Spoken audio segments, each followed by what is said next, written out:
वही भाद्रपद मास शुक्ल पक्ष वामन जयंती हो गई। एकादशी, वामन जयंती, श्रीमन नारायण का अवतार।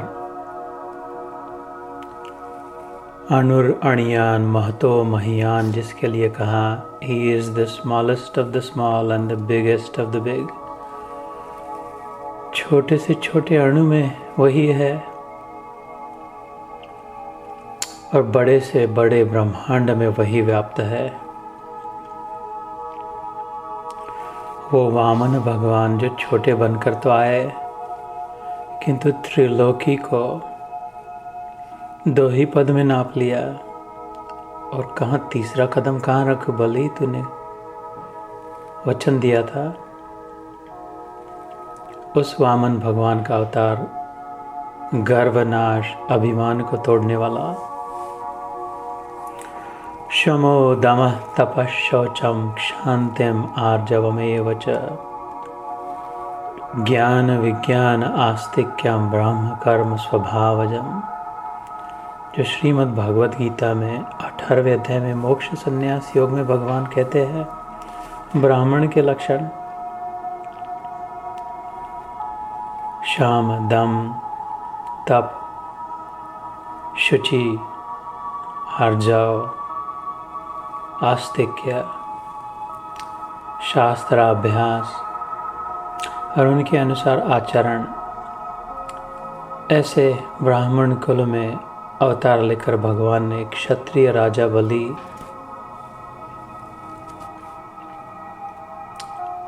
असुराधिपति का दमन किया। वो एकादशी भी हुई, द्वादशी से चलकर त्रयोदशी और कल की चतुर्दशी गणपति विसर्जन। गणेश जी आए, आशीर्वाद देकर निकल जाएंगे।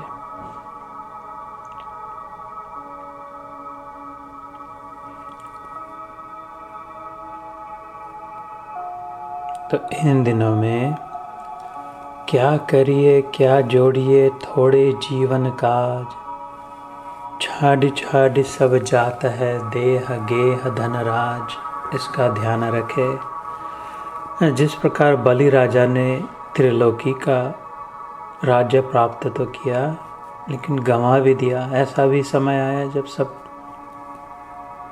दे देना पड़ा, छोड़ना पड़ा। ऐसे ही कबीर जी कहते हैं छाड़ी छाड़ी सब जात है। ये देह छूट जाएगी, ये गेह अर्थात घर छूट जाएगा, ये धन, ये सत्ता, पावर, इन्फ्लुएंस, सब धीरे धीरे। इसलिए कहा उन्होंने जागो लोगो मत सुबो, ना करो नींद से प्यार। जैसा सपना रैन का ऐसा यह संसार। जैसे श्रावण मास आया और गया, भाद्रपद मास आया और जाने की ओर है। उसके पहले 10 मास आए और इसके बाद 10 मास आएंगे, जा ही रहे हैं।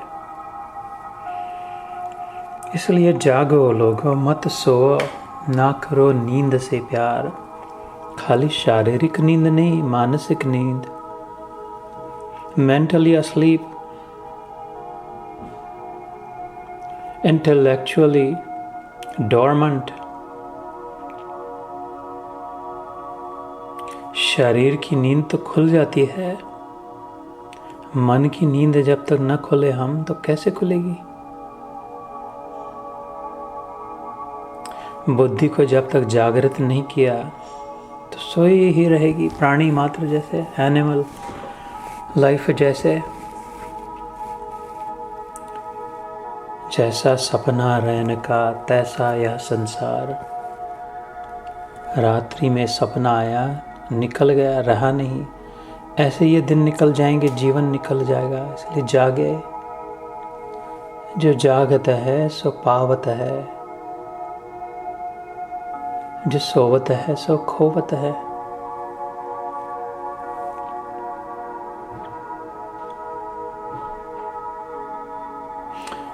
इसलिए फिर इस देह को मैं मानना या इंद्रियां मैं जानना, अभिमान करना चित्त में या बुद्धि में पहचानना, ये गलती है।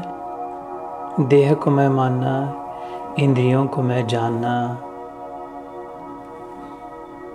अभिमान ये बुद्धि, ये मेरी बुद्धि को मैं मानना, देह आदि के अभिमान से नर मूढ़ दुख उठाया है, बहु योनियों में जन्मता बंधन यही कहलाया है। देह में जो अभिमान हो गया, इसी को बस अपना मान लिया, इतना ही हम हैं समझ लिया, तो फिर से आना होगा और कितना और कहाँ और कैसा, ये जानने के लिए।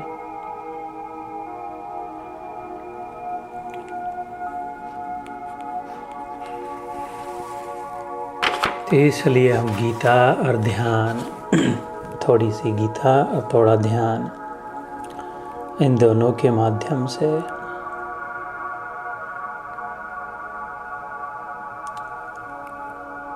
मजल दर मजल, एक कदम दूसरा कदम, फिर एक कदम फिर दूसरा कदम अग्रसर हुए।